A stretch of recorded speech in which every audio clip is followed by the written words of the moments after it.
everybody back together, or almost everybody, I guess. What is sort of the state of the roster right now? And how have you guys come back from some time off? Yeah, we've got everybody back. Michi's still no new updates with him, but last night, aside from a delay here or maybe a little sickness, everybody's back and we are working our way back on the court. We got after it last night and practiced, but introduced Indiana State a little bit, and then we've been locked in on them today and tomorrow with our normal prep time. With Michi, is there a point where he has to come back or he can't come back anymore? I'm not sure. I mean, with classes and things like that, like, is there a date by which he has to return? Yeah, If there's been no talk about that yet, Adam. It's just really just been trying to support him uh one day at a time. And as we get maybe more information, we'll certainly share that. But right now it's just been a kind of a day-to-day thing. And obviously if you're out an extended period of time, there becomes like a return to play and things like that. But we haven't even got into that discussion yet. It's really just about been supporting him as best we can. And what did you like about the backcourt that you saw at Madison Square Garden before break with Bruce and John and Quez? It seemed like you gave them some problems. You were able to play with maybe some tempo. What did you like about having that three carrying the weight of the minutes there in the backcourt? Well, I thought they played off each other really well, and we were able to get the ball in other guys' hands, and they kind of. I thought it was a real compliment to each other, and they each had big moments. So it's good because there's not a burden on necessarily one or two guys. Really, all three of them played well, and I thought defensively, all three of those guys did a good job. We've talked about it. Like I think John Mobley's really taken a step forward here these last few games defensively. I think Quez has an ability to pressure the ball that's really beneficial for us, and he was able to get in the paint a couple times. So yeah, I thought those guys played really well together, and I think you throw in Micah to that equation prior to him, getting hurt. Thought those four guys really did a good job. We'll go Patrick Ingles and then Noah Weiskopf. Patrick. Yeah, hey Jake. I just wanted to ask about Aaron. Just his first game back, obviously. Looking back, just maybe on film last couple week or so, like what did you like from him?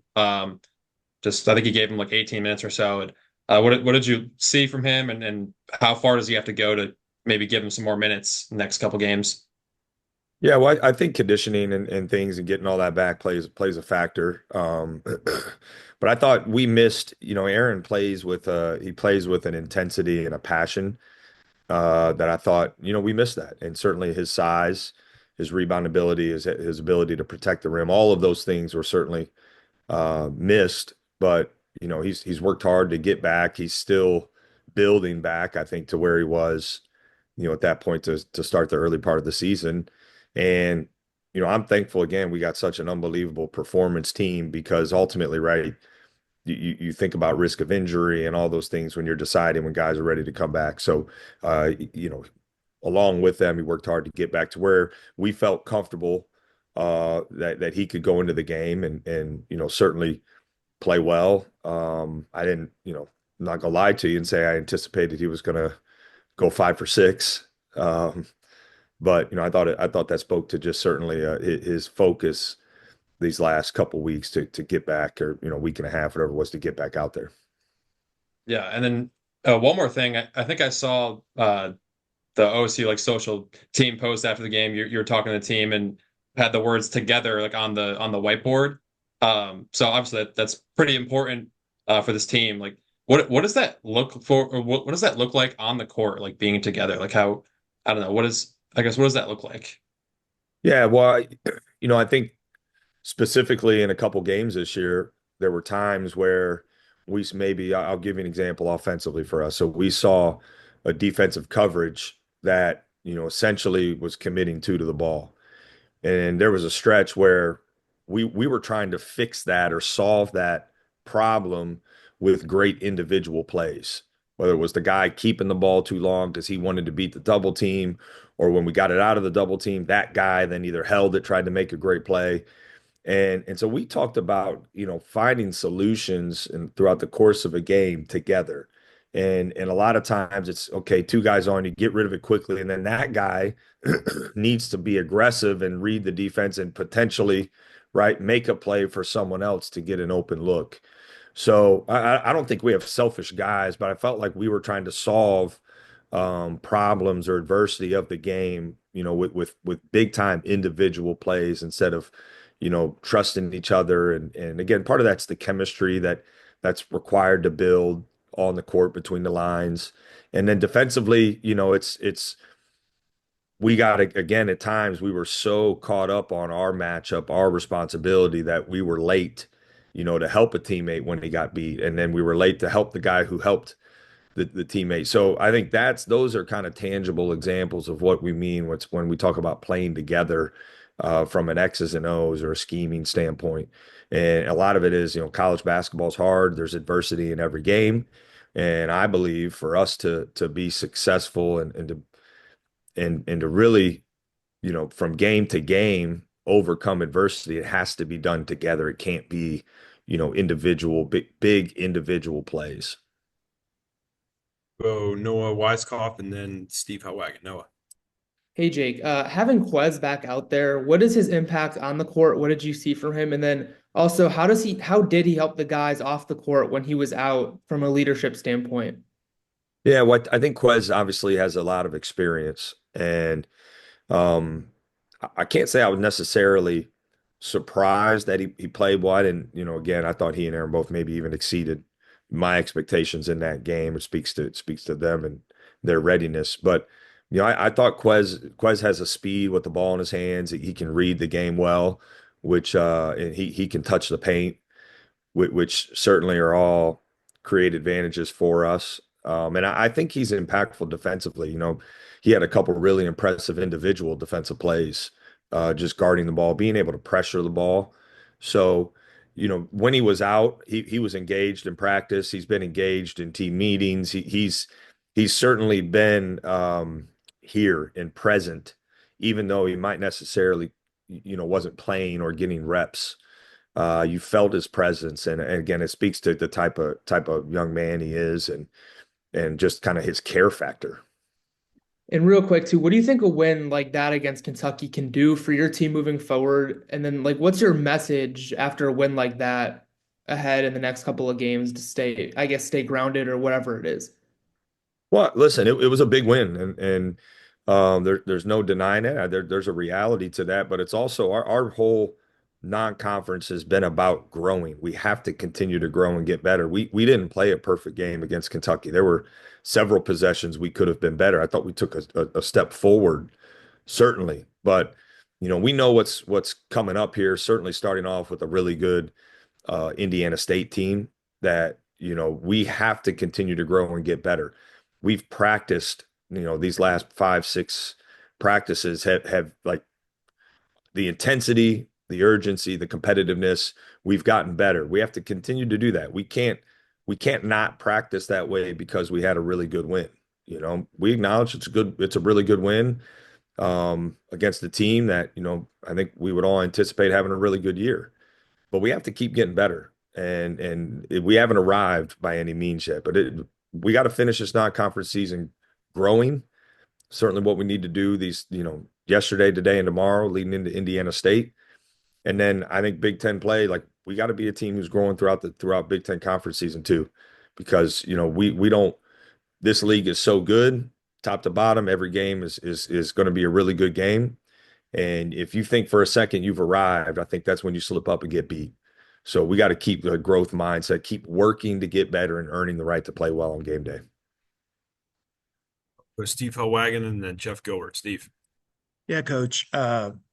It looked and felt from the beginning of that game a lot different than Auburn and Maryland, that you guys were going to match whatever Kentucky had intensity-wise, effort-wise, and maybe it wasn't quite like that in those other two games. Just what did you guys take onto the court? Was it as simple as getting Bradshaw and Quez back and them kind of adding a little bit of their personality maybe to the mix. I don't know what how do you view it that you guys weren't backing down on Saturday and that was established from, right at the beginning of the game. Well, I think certainly having those guys back helped and played a factor, but I also think we didn't really necessarily want to match, their intensity or urgency, Steve. We wanted to set the tone, and we didn't do that against Auburn certainly, and I think listen, we learned from that. Now, as we've seen, they're a really good team, and they were rolling that day. And even though we talked about it before, like we recovered in the first half and held them scoreless for a significant stretch, but we didn't execute offensively during that stretch to change the dynamic of the game. So, but they set the tone in that game, and we learned from that. We grew from that, and felt like we came out and we were aggressive. We were intentional about that. We wanted to be aggressive on both sides of the ball to help, establish what that game was going to look like. And so I think that's important moving forward. Lesson learned, right? Certainly you talk about it, you preach about it, every possession matters, start the game off right, all of those things. But sometimes you got to go through some hard stuff to really, really get that figured out. And I think we proved that we learned from that game against Auburn. Indiana State, just what in a nutshell do you see with them? Had a really great season last year, but obviously a lot of guys coming and going. Just what have you seen the early stretches for them? Well, it's still really good offensively. I think there's some carryover from last year to this year, really good offensively. And they've been one of the better teams in the country from the 3-point line. Certainly in attempt rate and 3-point percentage, points coming from the 3-point line, all of those things have been a big part of what they're doing offensively. And they have, several guys on the floor who can shoot at all times. So high level of respect for what they've been able to do so far this season offensively. And, we got to be dialed in defensively to be able to take some of that away. We'll go Jeff Gilbert and then Patrick Murphy. Jeff. All right. Jay, a couple things I want to ask you about. First, you've talked about depth of this team, and you got some depth back. And it was looking like for a little bit, if Devin is not scoring, we're struggling. And Devin didn't have a big scoring game Saturday. Not that you want him to only score whatever he scored, but the fact that he did that happened, and you guys still scored a ton of points and one going away. What do you take from that? Well, I think it was a reminder of, the advantage we could have when we have our team and we're able to utilize that depth. Certainly Devin's, a really important part of what we're doing from a production standpoint, and will continue to be that. And, I don't anticipate him getting held down like that for, multiple games in a row. But I think it does speak to the depth and firepower we have offensively when you see a guy who's been so good scoring the ball not have his typical production, and us still have the efficient offensive output that we were able to have. So it's a great sign, I think, for things to come, hopefully.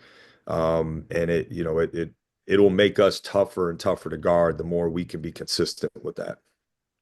And in your schedule, going into the season, what you had in front of you, you've been through all but one game of this, going into the part of conference play. How has the ups and downs of this been good for your team?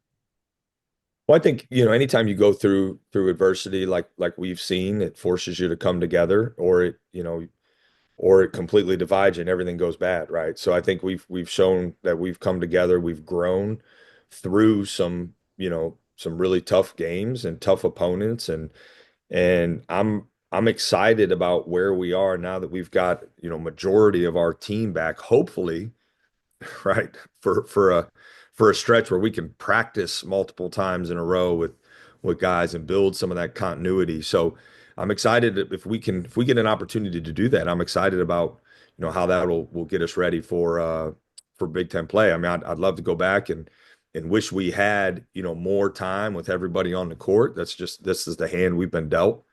But, I think for our guys, we've shown a resiliency to keep moving forward, keep getting better, keep growing. And certainly, Saturday was an example of that. But I think there'll be a time after the season to fully look back and reflect on, the non-conference schedule. But I'm a believer that our program belongs on the biggest stage, and we got to continue to work and fight to get it back there. And playing a tough non-conference schedule is certainly part of that. It's part of us getting ready for Big Ten play. So I feel like the non-conference, has helped us with that. So is this just like real quick then, this sort of template this year, is this a template for what you want to be in the future going forward, non-conference, this many kind of big time games? I think we'd like to, it's from year to year, it's tricky, right? I'd like to have a good non-conference home game. Can't, promise that it's always going to work out that way, right? But I think that's a good thing. I think being in these, events like the CBS Sports Classic is a really good thing for our program. I want to continue to do that. I enjoyed, playing Texas kind of on night one of college basketball when there aren't very, very few games of that caliber on the opening night of the season. I thought that was great. So there's a lot of things, dates aligning and other commitments that that are made prior to, like, there's just a lot that goes into scheduling. But I do want us to play in showcase games against, other really good teams. And, I want to keep working to at least, every other year, or close to every year, we can get a high major team in our building, would be great. So it's similar, yes. It'll be adjusted, I think, from year to year, just in the context of some of this until we get through these first couple years where we have total control over scheduling. It'll be a little fluid, but I mean, I think even the non-high major teams that we've scheduled, there's been some good teams come through here, and that's going to be obviously another one here coming up in 2 days. So I've been happy with our schedule. It's certainly tough. We anticipate, going into the season having a full roster to go through all these games. That wasn't the case this year, but I'm proud of how we were able to work through that. Go Patrick Murphy, then Adam Jardy. Patrick. Hey, Jake, following up on kind of what you've been asked, not just here, but some of the other pressers we've done with you, the up and down nature of your guys' season in some of these games. Did you expect to have some of this? I mean, maybe not the losses the way they happened, but given the newness of your team, some young guys, some guys stepping in, like, was this kind of what you envisioned as a, growing need for your team when you have a schedule like you guys do? Yeah, I mean, I think we needed to play against some other really good teams, and I think that I'm a big believer in that's how you grow. Now, there were a couple of games where we wanted to play much better, and we didn't schedule these games to say, hey, let's go in, not play well, create some adversity, and then figure out, like, we went into with every intent of playing well and winning those games. I think, again, part of it is you're working to build the on-court chemistry that's required, to beat really good teams who have experience, maybe an experience advantage or a chemistry advantage because they have multiple guys returning. So that shrinks the margin in those specific games, but I'm okay with that because, I think that it forces you to grow and be better. But we didn't put the schedule together thinking, oh man, let's go take some lumps and then we'll turn it on later. Like we put the schedule together, with the intent of winning a lot of non-conference games. And, I think we've done pretty good so far. Not as good as, we certainly wanted to going into the season, but we've done some really good things. And you've mentioned it a couple times of kind of learning from those losses or even somewhat the wins. Just can you touch on how guys have responded when you've challenged them, be it wins or losses, and maybe how that has built throughout the season? Well, I think our guys have responded really well because we've practiced well. We've practiced hard. We've practiced with urgency. There's been a toughness. We haven't always translated that for 40 minutes of a game. Certainly, your opponent has something to do with that too. But I've been impressed with our response, and I think we've shown an ability to respond, which we're going to need. We're going to need this year, in Big Ten play. So um, I typically judge it based on how we practice that next day or those next few days, and ultimately, right, perform in the next game. And I think our guys have done a great job of responding. All right, we'll finish up with Adam. Real quick, Jake, how did Micah come through the last couple of days? You said after the game you were going to get him checked out, but how did he come through with that injury? Yeah, he's still kind of day to day. Adam, just he's able to do a little bit. We're obviously he's so important for us that we're giving him right all the time we can to help him get back to 100%. And then kind of different topic, but the thing that's kind of dominated talking about the sport the last couple of days, Jim Larrañaga retiring and basically says he can't keep doing it the way the sport kind of is in this era. And it wasn't a couple weeks ago, a couple months ago, Tony Bennett does the same thing, and kind of feels like there's a changing of the guard going on a little bit in the sport. You got some experienced guys stepping away, and you're on the other end of your coaching story. What do you think about kind of where the sport is from a coaching perspective? What makes someone like you want to get into it and do this when it's having the opposite effect on some other people? Well, I remember when Coach Larrañaga was at Bowling Green, and I used to go to their camps growing up. So Same. it's a little, yeah, full circle moment, certainly. But listen, I think certainly the landscape is changing. It's changing drastically. And there's seems to be more questions than answers right now. But I just, because maybe it wasn't that long ago that I played, I think a lot of what you're seeing is really good because players are benefiting, in a way they never were able to before. I think there's certainly, we got to get some of these questions need to be answered more clearly as to what the future is going to look like. But in the meantime, I think we got to keep rolling and keep moving forward, try to stay cutting edge. And for me, the whole reason I got into coaching, Adam, was to just help impact, this age group of guys like I was impacted. And whether it's NIL, transfer portal, whatever, to me, the mission hasn't changed. The why hasn't changed. And it's different. I think it's different. There's different factors now, but we're still going to be about in this program pouring into these young men, helping them grow as certainly as players, but as men also. Now there's just different things you got to help them grow through and grow with. But I think the mission for me hasn't changed, and I'm excited to see where college basketball is, this time next year and this time, 3 years from now, because I think once things settle in and we get some guidelines and stuff, it's going to be in a great place, a healthy place, and the game's going to continue to grow and grow. So I'm looking forward to what's next. Thank you. Cool. Coach, thanks.